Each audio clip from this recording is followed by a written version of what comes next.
Todo sobre la electricidad. Primera parte. Mucho antes de saber qué era, y mucho antes de controlarla, la electricidad ya fluía por nuestros cuerpos y descendía de los cielos. Debido a las tormentas eléctricas, hay un flujo constante de corriente hacia el interior de la Tierra que vuelve a salir cuando éstas desaparecen. Y durante ese proceso se genera un campo eléctrico en la atmósfera. Al caminar, el voltaje entre nuestra cabeza y pies es de 200 o 300 voltios y nadie lo nota, porque crecimos con eso. Pero cuando hay una gran diferencia de voltaje entre las nubes y la Tierra, es difícil no notarlo.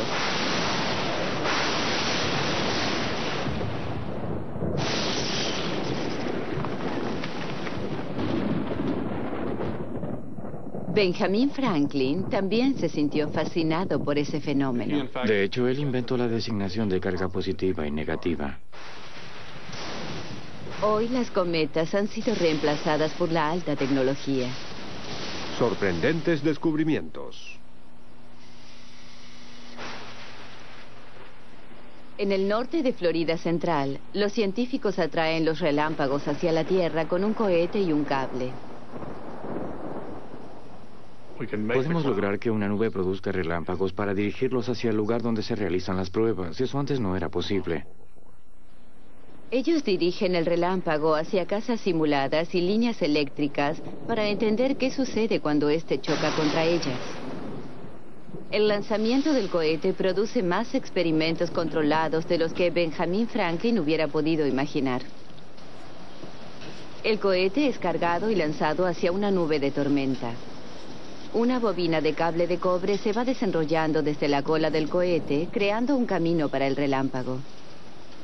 Hay una gran emoción y tensión antes de apretar el botón. Y luego, cuando el cohete sube, uno contiene la respiración durante 2 segundos.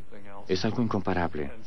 Cuando tenemos éxito nos sentimos muy bien porque hacemos esto solo 20 o 25 veces por verano. Por lo tanto, todas son muy importantes.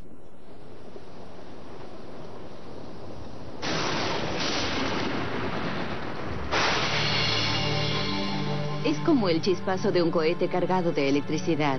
Cuando el cable es lanzado en el aire, es impactado por el relámpago.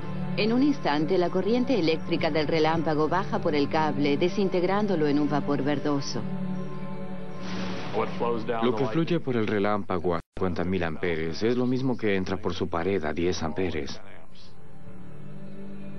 La temperatura de un relámpago supera los 27.760 grados, es decir, 6 veces más que el calor del Sol. Todo ese calor y esa luz son generados por un sinnúmero de electrones forzados a moverse. El núcleo de un átomo tiene una carga positiva. Los electrones que giran en órbita en torno al núcleo tienen carga negativa. Cuando fluye la corriente eléctrica, los electrones son separados de los átomos y se mueven libremente. La electricidad es el flujo de una carga de energía y la mayor parte de esa carga fluye cuando los electrones se mueven. Cuando hay una cantidad excesiva de electrones, un objeto desarrolla una carga negativa total. La naturaleza equilibra las cosas produciendo iguales cargas positivas en alguna otra parte. La diferencia potencial entre las cargas se mide en voltios. La corriente eléctrica, desde la electricidad estática hasta los relámpagos, son electrones que se mueven de negativo a positivo.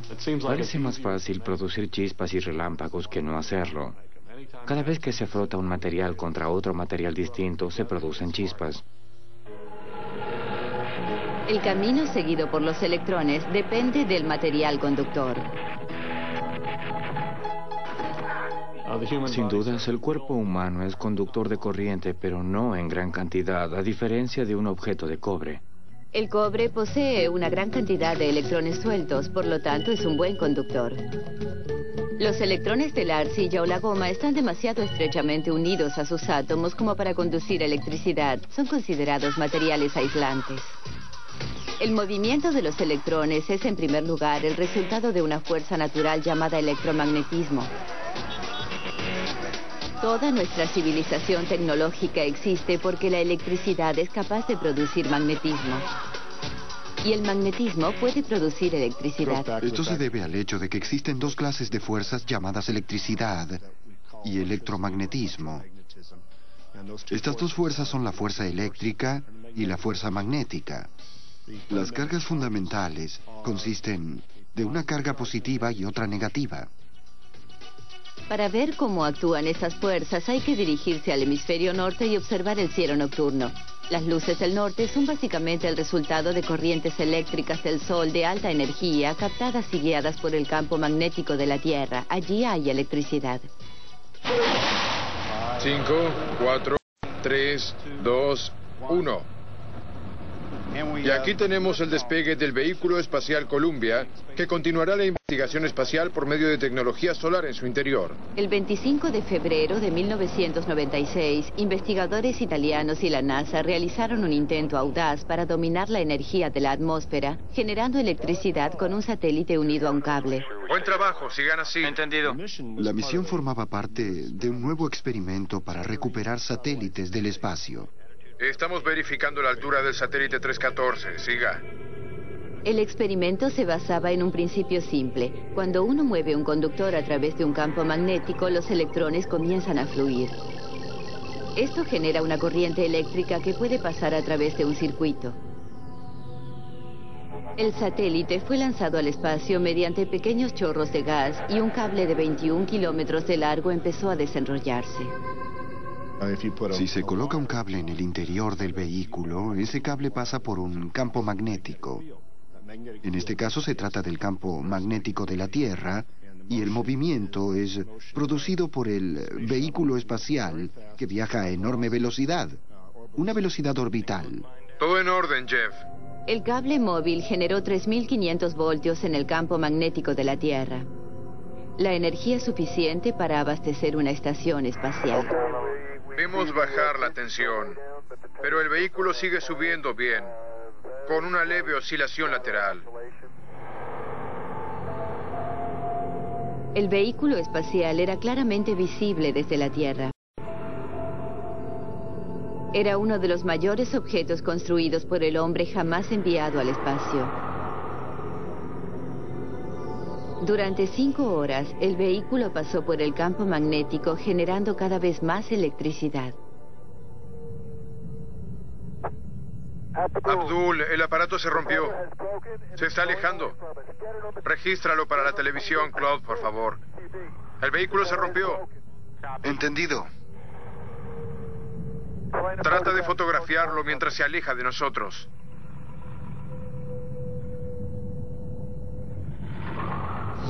Al mirar hacia atrás, vimos que efectivamente el aparato se había roto.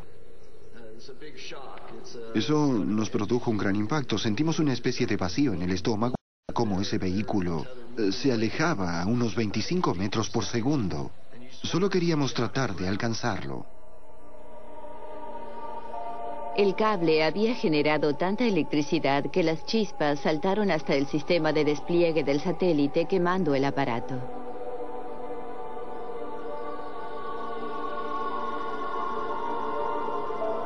El satélite experimental, valuado en $440 millones, se fue alejando por el espacio. Sí, señor, hay dinámicas que sería preferible no ver. Bien, hemos demostrado que es posible encerrar una gran cantidad de energía, pero lamentablemente también quedó demostrado que estos vehículos son capaces de lanzar un satélite a una órbita mucho más alta.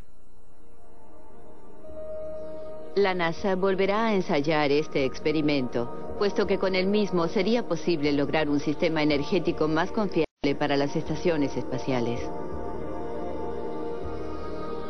Estamos tratando de ver si enviando corriente al interior del aparato en la dirección opuesta, podemos forzar la corriente en otra dirección y convertirlo en un dispositivo a propulsión. De este modo, la siguiente generación de vehículos espaciales podría utilizar dispositivos a propulsión eléctrica, como en Viaje a las Estrellas.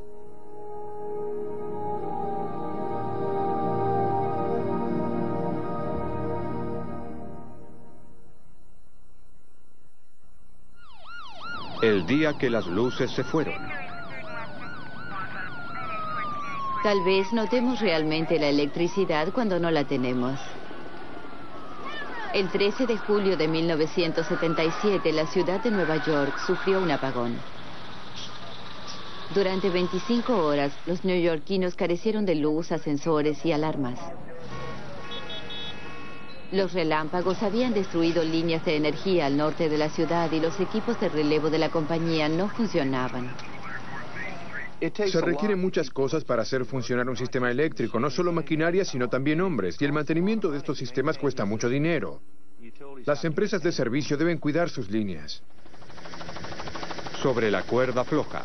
En los Estados Unidos, el 98% de los hogares y comercios reciben energía de un vasto sistema eléctrico formado por una red de líneas eléctricas entretejidas como una malla.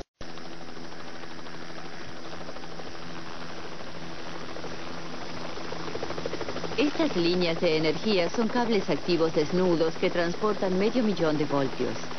Es tarea del reparador de líneas inspeccionar y arreglar cada parte de la malla, generalmente sin cortar la corriente. Bill, estoy girando gradualmente hacia la izquierda, en dirección a la línea. En las líneas de alto voltaje se utiliza una de las técnicas más arriesgadas. Siento que es muy peligroso porque es una mezcla de aviación y electricidad. Por un lado, se depende del helicóptero, de que todo lo mecánico funcione, porque de no ser así uno se caería del cielo como una roca.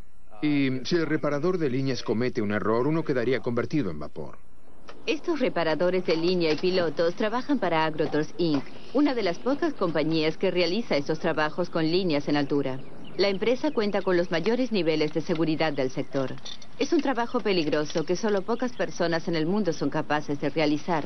Spider Lockhart es una de ellas. Voy a colocar una capucha sobre mi casco. La ropa exigida para este trabajo es un liviano traje blindado de hilo de acero inoxidable. En el interior hay una tira que se ata a los pantalones. Es una conexión eléctrica entre los pantalones.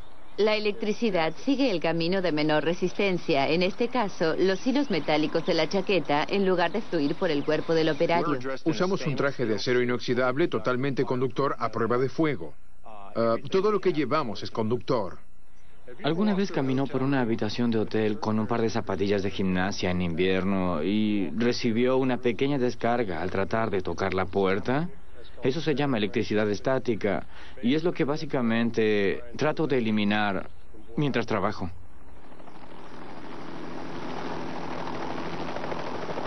A lo largo de toda Norteamérica hay reparadores de líneas que arriesgan sus vidas cada día para mantener el suministro de energía. La peligrosa combinación entre helicópteros y líneas de electricidad se utiliza para ahorrar tiempo y dinero. Agrotors completa en pocas horas reparaciones que llevarían días con un equipo convencional en tierra. Bill, estamos buscando el número exacto de la estructura y cuando nos orientemos posiblemente debamos retroceder 1 o 2 secciones. La vida del reparador de líneas depende de una constante comunicación con el piloto. Esta es la sección que buscamos. Avanzaré y bajaré entre las 2 líneas de 500 kilowatts. Vamos a encontrar la parte dañada y prepararnos para empezar a trabajar. Si nos acercamos demasiado a una línea eléctrica y un árbol, la electricidad produciría un arco entre todos nosotros y esto podría provocar un cortocircuito en la línea que nos destruiría. Si la comunicación se interrumpe, ambos saben que algo salió mal. Un hecho crucial que Spider Lockhart aprendió con la experiencia. Cuando sentí pasar el voltaje a través de mi cuerpo desde el piso mecánico, supe que había cometido un error. En un momento así, ya es demasiado tarde para pensar en tus errores, pero yo lo supe apenas sentí eso. Había suficiente como para darme cuenta que me estaba matando y le grité al piloto que se alejara de la línea. Pero él no me escuchaba porque yo no podía abrir mi boca.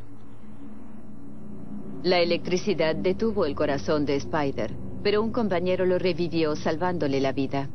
Vi a Spider tirado en la plataforma con una parte sobre y otra fuera de la misma y supe que algo estaba mal.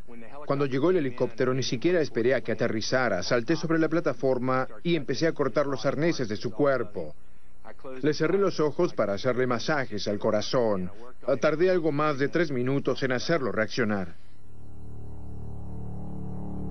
Cuando Spider está suspendido en el aire sin apoyarse por lo tanto en nada, la electricidad lo considera como una parte del cable, pasando sin dañarlo sobre y no a través de su cuerpo. Si se hubiera podido tomar un voltímetro para medir el voltaje, se habría comprobado que el helicóptero estaba bajo 500.000 voltios, pero esto no afectaba a sus tripulantes. La varilla metálica ofrece un paso controlado para la electricidad desde el cable hasta el helicóptero. Una vez establecido este paso, el reparador de líneas reemplaza la conexión eléctrica establecida por la varilla con grampas metálicas. Las grampas permiten al operario liberar sus manos para poder trabajar. Estaba trabajando en medio de los Everglades y sin darme cuenta rompí la unión. Cuando me acerqué al cable, se produjo un arco directamente hacia mi boca.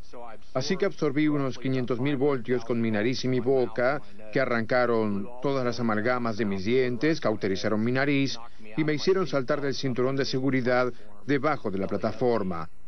Yacía de espaldas sobre ella. Estuve inconsciente por un tiempo que pareció muy largo, pero solo fueron unos segundos. Cuando se explican los peligros de la electricidad, se habla en primer lugar de la cantidad de voltaje. Pero lo que mata a una persona no es el alto voltaje, sino los amperes. La electricidad puede fluir por las líneas a 500.000 voltios, pero no necesariamente es mortal si el amperaje es muy bajo.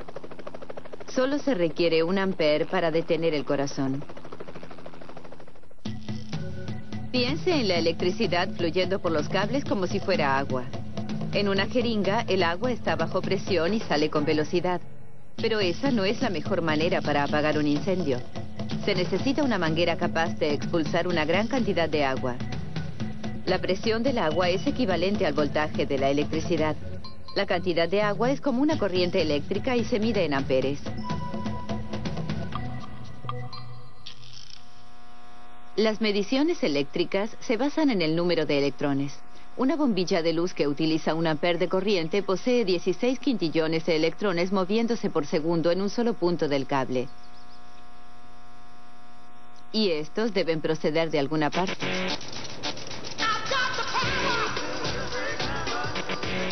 Buenas noches, damas y caballeros. Mi nombre es Bruce. Seré su guía durante el recorrido de esta noche. Detrás de mí está el Hoover Dam, de 221 metros de alto y unos 200 metros de espesor en la base. En el Hoover Dam hay suficiente concreto para pavimentar una ruta de 2 carriles desde San Francisco, California, hasta Miami, Florida.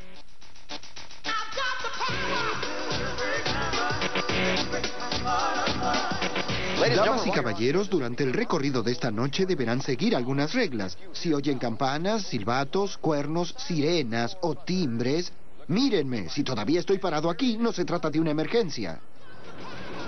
Si se trata de una emergencia, sigan cuidadosamente estas instrucciones. No me pisoteen tratando de escapar.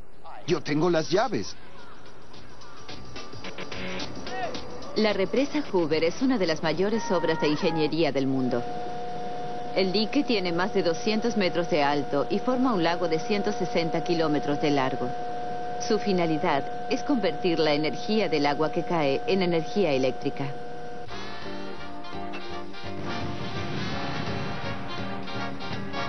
Esta obra fue posible gracias al trabajo de hombres como Tommy Nelson y Lee Tillman. No teníamos mucho tiempo para pensar, excepto en que nos pagarían al finalizar la semana. No era mucho dinero, ¿verdad, Lee? En mi caso era $5 al día. Sí, a ti te iba mejor. Yo solo ganaba 4. Bien, yo manejaba un camión. No es verdad, tú manejabas un camión. Sí, y me daban $1 más por día. Claro. La represa Hoover fue construida durante la Gran Depresión de los 30. No solo creó empleos que tanta falta hacían, también formó parte de un esfuerzo a nivel nacional para transformar la vida rural por medio de la electricidad. Pasamos de la luz a querosene a la luz de carburo y propano. Y finalmente llegó la electricidad accesible para todos. La electrificación rural. Franklin Delano Roosevelt hizo grandes cosas para el oeste. Hoy, la represa Hoover genera suficiente energía para abastecer a más de 1 millón de personas. Son muchos vatios. Multiplique voltios por amperes y obtendrá vatios. Se requieren 100 vatios para encender una bombilla. 1000 vatios equivalen a 1 kilovatio. La represa Hoover produce 4.000 millones de kilovatios por año. Esta energía es enviada a California, Nevada y Arizona.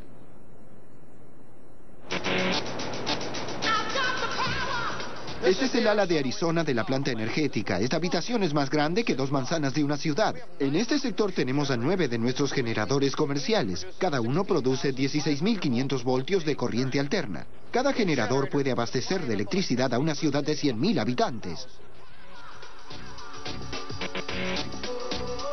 La energía producida por el agua que cae hace girar palas de una turbina. El eje de la turbina hace girar un magneto dentro de un cable firmemente enroscado en forma de espiral. Este movimiento genera electricidad. Al girar, el magneto hace entrar los electrones en los cables, produciendo corriente eléctrica. En este caso, se trata de corriente alterna. La corriente directa fluye sin pulsaciones. Justamente por eso es una corriente directa. Es como abrir un tubo y dejar correr el agua en una dirección. Eso es una corriente directa literalmente. Una corriente alterna significa que la electricidad fluye hacia la carga y vuelve al generador, así una y otra vez. La frecuencia con que se produce este movimiento es llamada ciclo. Los generadores producen 16.500 voltios de electricidad.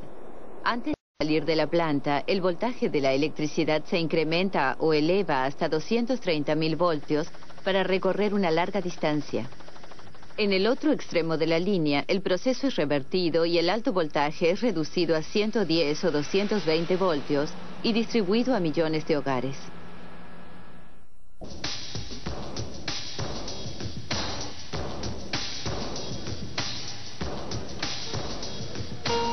Las Vegas.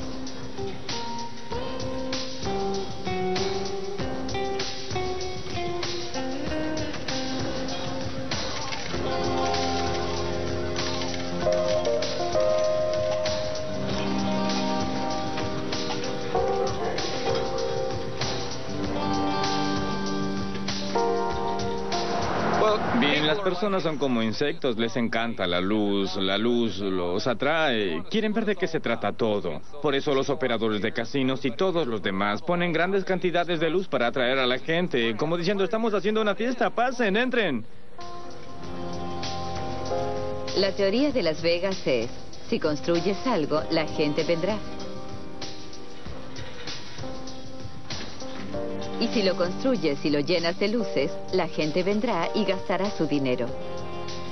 Sin electricidad, esta ciudad solo sería un lugar somnoliento más en el desierto. Desde el espacio, es el lugar más iluminado del planeta hecho por la mano del hombre. Millones de bombillas que en algún momento u otro se queman y deben ser reemplazadas. Cada noche, los equipos de la Young Electric Sign Company salen a reparar y reemplazar las bombillas.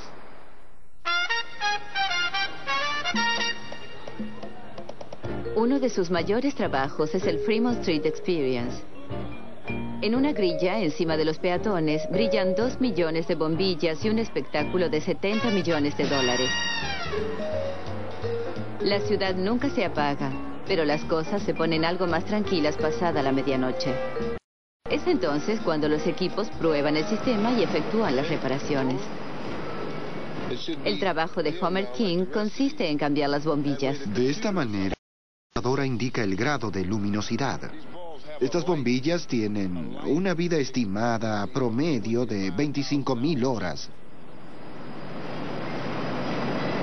Esta noche las cosas me salen bien. Una lamparilla eléctrica ilumina debido a que su filamento ofrece resistencia al flujo de los electrones. Muy bien, así está mejor. Mientras los electrones tratan de pasar a través de un cable de tungsteno fino como un cabello, la energía empleada para vencer la resistencia se convierte en calor. Una resistencia es un material que debe realizar un cierto esfuerzo para impulsar la carga. Esto significa un desgaste de energía que se convierte en calor, aumentando la temperatura de ese elemento. Y aquí el calor significa luz. El filamento alcanza una temperatura superior a los 2500 grados. Las señales pueden cambiar, pero desde que la electricidad fue dominada, la luz es utilizada para atraer a las multitudes. El paraíso eléctrico. Coney Island fue uno de los primeros lugares donde se utilizó la electricidad. Thomas Edison la iluminó con 1 millón de sus nuevas bombillas incandescentes. Lo llamaron el paraíso eléctrico. Imagino que debe haber sido como un mundo nuevo. Era como el campo de recreo del mundo, totalmente iluminado. A inicios del nuevo siglo, Coney Island era el parque de diversiones más grande del mundo. Charles Dickens, Mark Twain, Sigmund Freud, Herman Melville y Walt Whitman estuvieron entre los miles que llegaban para observar el funcionamiento de la mágica luz eléctrica. Sin electricidad, Coney Island no hubiera sido Coney Island. Si se recuerda con exactitud, la electricidad hizo su debut en Coney Island. Coney es luz. Coney es movimiento. Coney es eléctrica.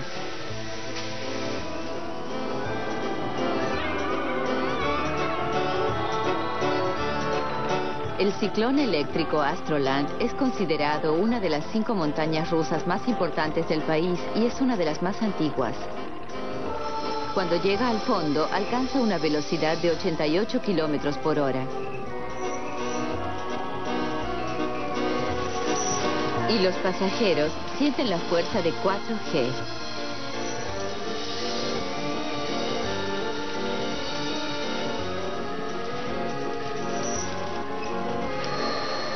Durante los últimos 70 años, este motor eléctrico hizo posible todo esto, llevando el tren de 7 toneladas hasta la cima de la colina.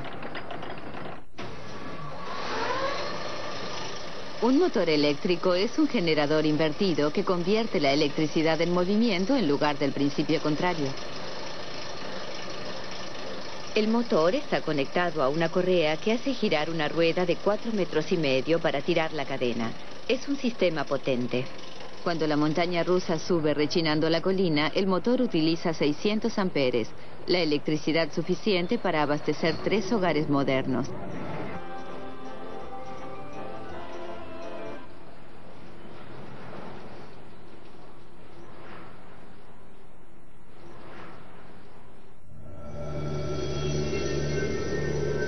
Apenas los científicos habían logrado capturar la energía eléctrica, comenzaron a experimentar con ella. Luigi Galvani, un anatomista italiano, hizo novedosos descubrimientos en 1780. Galvani realizó mediciones de relámpagos. Tomó unas patas de rana y mostró que cuando relampagueaba se retorcían. Así demostró que los relámpagos forman un campo eléctrico que produce voltaje en las patas de rana. ¡Enciéndelo!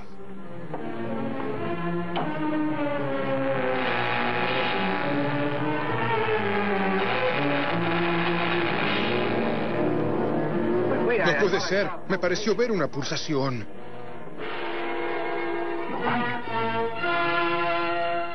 Dr. Branch está empezando a respirar. Usted le ha devuelto la vida a este hombre. No. El músculo del corazón simplemente respondió a una enorme descarga eléctrica, eso es todo. Lo que alguna vez se creía ciencia ficción se hizo realidad. Un corazón late porque cada segundo el músculo es atravesado por impulsos eléctricos que disparan y coordinan el movimiento.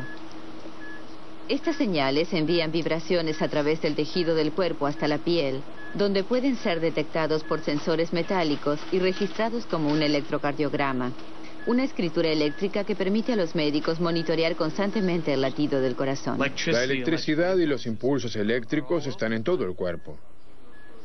La electricidad en nuestros cuerpos es creada por reacciones químicas de las células. Los movimientos de expulsión del corazón son producidos por estas pequeñas corrientes eléctricas que pasan desde afuera hasta el interior de las células cada vez que el corazón late. El Dr. Hugh Calkins es un electrofisiólogo de la Johns Hopkins University. Utiliza la electricidad para tratar y curar deficiencias eléctricas del corazón. Hoy está implantando un dispositivo en un paciente que sufre de una enfermedad que acelera demasiado su corazón.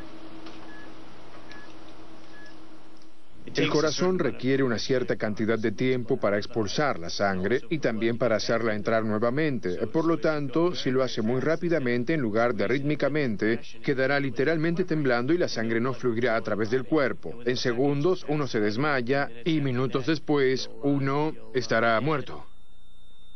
Para restaurar el latido del corazón de la víctima se requiere una descarga eléctrica. Al colocarlo sobre el cuerpo, observará con lo que se llama un rápido vistazo que actúan como una antena. Podrá observar el ritmo del corazón y si este no es correcto, si hay una fibrilación ventricular, puede proceder a la descarga. Esta se realiza impulsando simultáneamente estos dos botones que los disparan, produciendo una descarga de 360 joules a través del cuerpo, hasta el grado en que el corazón es despolarizado y pueda retomar su ritmo normal. En el laboratorio de electrofisiología, la tecnología de desfibriladores portátiles ahora es implantada en el cuerpo. Si el desfibrilador implantado detecta un problema, en 10 o 15 segundos producirá automáticamente una descarga eléctrica en el corazón. Cuando coloco uno de estos, tengo la reconfortante sensación de que este paciente estará para siempre bajo cuidados intensivos. Si en algún momento produce una anormalidad rítmica demasiado lenta o demasiado rápida, este dispositivo se ocupará de normalizarlo. Es realmente como una gran póliza de seguros. La llamada fibrilación ventricular, la muerte cardíaca súbita, es la única manera de probar el dispositivo. Cuando estábamos colocando el desfibrilador, provocamos una fibrilación ventricular, una gran aceleración del corazón. Usted pudo observar en la pantalla líneas muy rápidas que reflejaban el latido caótico del corazón, con varios cortocircuitos girando alrededor del mismo, y que son provocados por 400 o 500 latidos por minuto. 10 joules son aproximadamente 500 voltios. En este registro puede leerse cómo fue inducido por una descarga. Como podrá observar, toma unos 8 segundos cargar el dispositivo y reducir ese ritmo. El tema es cómo adaptar el desfibrilador implantable para que distribuya el nivel más bajo de energía y el corazón pueda recuperar su ritmo normal. Cada vez hay mayor entusiasmo acerca de los beneficios de la electricidad. Durante muchos años se debatió extensamente si era mejor tratar a los pacientes con una muerte cardíaca súbita con medicación o desfibriladores. Ahora disponemos de estudios que demuestran que los desfibriladores son mejores que los medicamentos, al menos que los actuales. En este caso ganó la electricidad. La electricidad es mejor.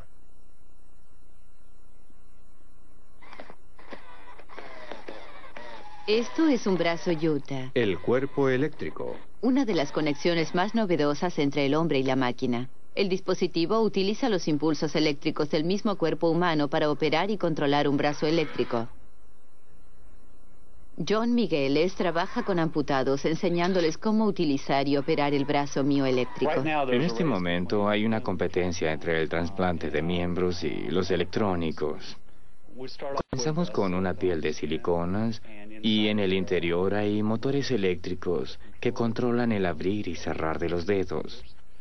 Además, aquí colocamos con frecuencia un motor eléctrico para la rotación de la muñeca, pronador y supinador. Y también tenemos un motor eléctrico aquí para esta transmisión, como podrá observar, que controla la flexión y la extensión del codo.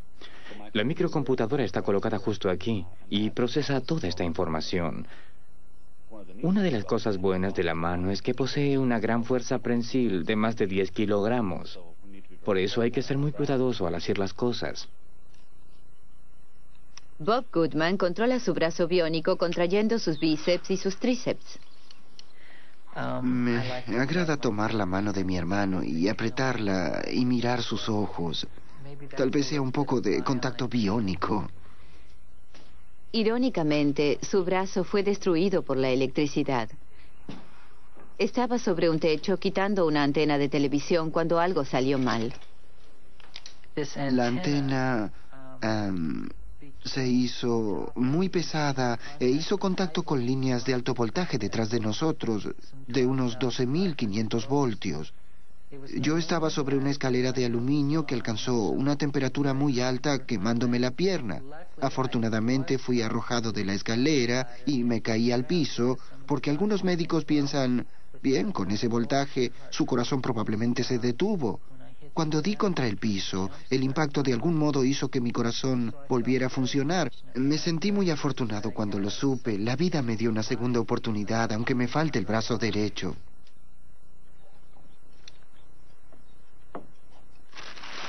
Cuando el cerebro envía una señal eléctrica para flexionar el músculo del brazo, la señal o impulso es interceptado en el sitio del músculo por electrodos o sensores de piel. Este impulso eléctrico luego es amplificado y utilizado por una microcomputadora para controlar los motores eléctricos del brazo. El paciente debe ser capaz de producir dos señales independientes o contracciones musculares. En este caso, con Bob, estamos utilizando los bíceps y tríceps, pero tiene que ser capaz de moverlos en forma independiente. Si comenzara a moverlos al mismo tiempo, le estaría indicando a la mano que se abra y cierre al mismo tiempo, lo cual solo provocaría un leve temblor en esa mano. Con un brazo mío eléctrico se cierra el codo así para que la mano trabaje. Y para soltar el codo se requiere la flexión de ambos músculos al mismo tiempo y luego una relajación instantánea. Lograr, en mi caso, soltar el codo me llevó realmente unos cuantos meses. Siempre flexionaba un lugar antes que el otro. Aprender a soltar el codo fue lo que me llevó más tiempo. ¿Cómo van las cosas? ¿Tiene algún problema en particular? Realmente no. Me coloqué un arnés nuevo y lo ajusté en el hueco y parece estar respondiendo muy bien. Genial. ¿Y cómo sería? Bien, yo desconecto el brazo aquí y las baterías resisten bien. Este paquete de baterías nuevas me dura de 4 a 5 días. Es mucho. Muy bien. Abrir y cerrar es lo mismo. El mismo esfuerzo para ambos. Debo limpiar eso. Bien. Abra y cierre. Bien, cierre. Muy bien. Cuando me lo puse por primera vez, creo que me sugestionó sentir un brazo eléctrico tan cerca de mi cuerpo. Pero cuando logré hacer trabajar la mano y el brazo, todo eso desapareció. Pensé que era muy bueno que alguien pudiera hacer trabajar esa mano como una mano viva, con poco esfuerzo, y alejé mi temor. Y ahora significa más una mejoría que una amenaza. Ha sido una liberación. Un brazo Utah puede costar en cualquier parte desde $45,000 hasta $120,000. Decidí usar este brazo todos los días. Tal vez no aprendí bien la lección de una descarga eléctrica, porque estoy usando un brazo eléctrico. Bien. Listo para otros 16,000 kilómetros. Sí, genial.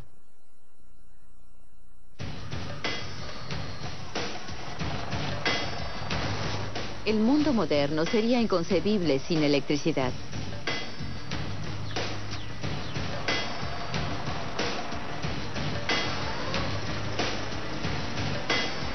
En 8 horas, un hombre acostumbrado a trabajar duro puede emplear 1/10 de un caballo de fuerza.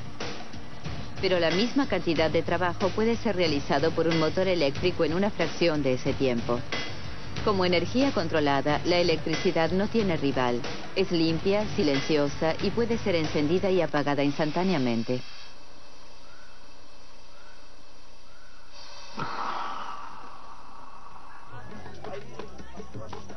En todo el mundo aún existen 2.000 millones de personas que carecen de energía eléctrica.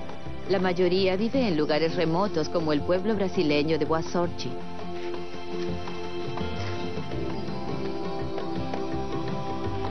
Demasiado aislados para recibir energía de la red nacional, sus habitantes vivían sin los inventos eléctricos del siglo XX y sin sus beneficios, como las vacunas que necesitan refrigeración.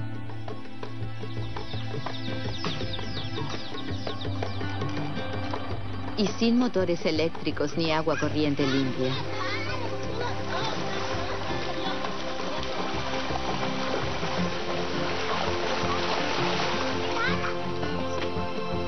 Las personas del pueblo recibían agua contaminada traída por cañerías desde los manantiales hasta el pozo local.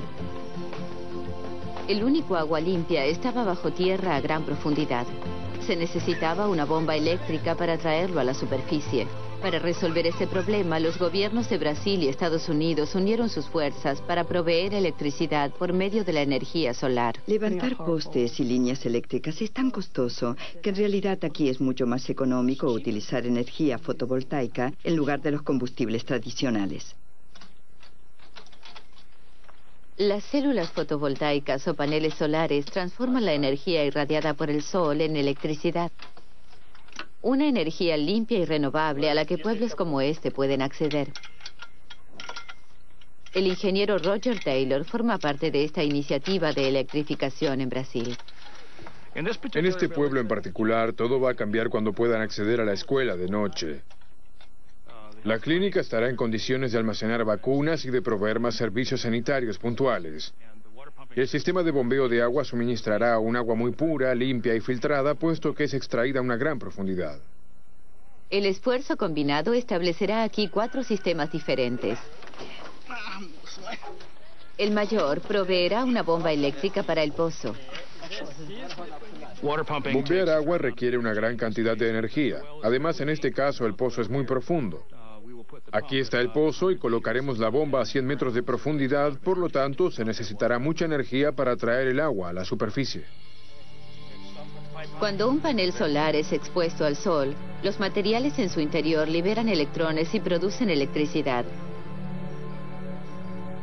En Boa Sorte, los paneles se conectan a una bomba. Cuando el sistema esté instalado, habrá corriente eléctrica y agua. El 26 de mayo de 1997, el pueblo conectó la energía eléctrica.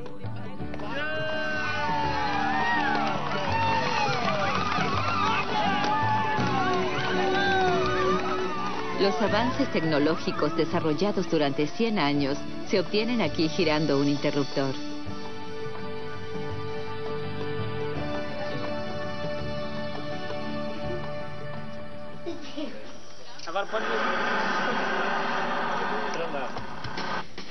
Cuando puedan tener el nivel de vida básico como el que disfruta mucha gente en el mundo, será muy interesante ver cómo evolucionarán sus vidas y su cultura a partir de ahí.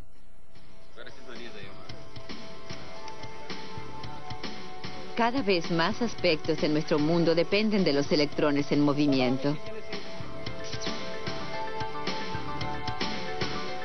Fluyen a través de incontables interruptores de máquinas. Fluyen a través de nuestros cuerpos y cerebros.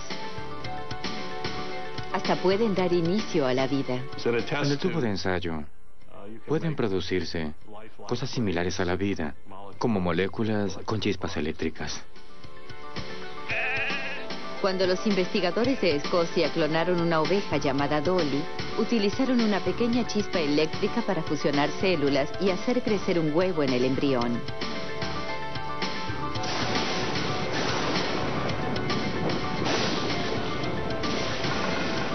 Todo esto comenzó gracias a la curiosidad de un hombre allá por 1752. Cuando un hombre con una llave y una cometa salieron en medio de una tormenta. Al atraer los relámpagos del cielo, introdujo la electricidad a la humanidad.